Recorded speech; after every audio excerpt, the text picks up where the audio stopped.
พยากรณ์อากาศประจำวันที่ 17 กุมภาพันธ์ความกดดันสูงของอากาศเย็นที่ประเทศจีนแผ่ลงมาปกคลุมยุทธภาคของประเทศลาวด้วยกำลังอ่อนหาปานกลาง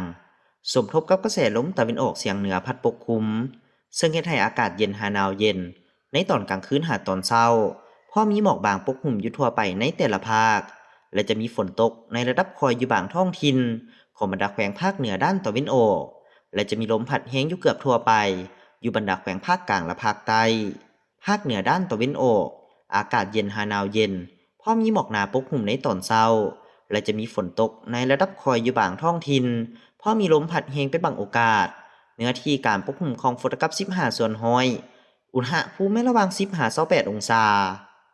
ภาคเหนือด้านตะวันตกอากาศเย็นหาหนาวเย็นในตอนกลางคืนหาตอนเช้าพอมีหมอกบางปกคลุมอยู่ทั่วไปและมีลมพัดแรงเป็นบางโอกาสอุณหภูมิระหว่าง12-35 องศาที่นครหลวงเวียงจันทร์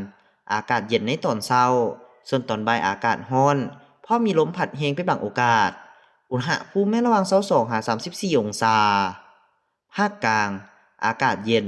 พอมีหมอกบางปกคลุมในตอนเช้าและจะมีลมพัดแรงอยู่ทั่วไปอุณหภูมิระหว่าง19-34 องศาสำหรับแขวงไชสมบูรณ์อากาศหนาวเย็นพอมีหมอกหนาปกคลุมในตอนเช้า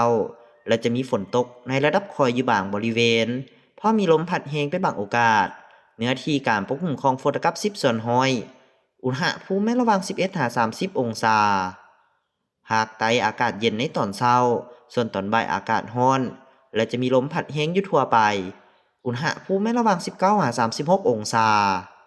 สำหรับเขตภูเพียงบริเวณอากาศหนาวเย็นพอมีหมอกหนาปกคลุมในตอนเช้า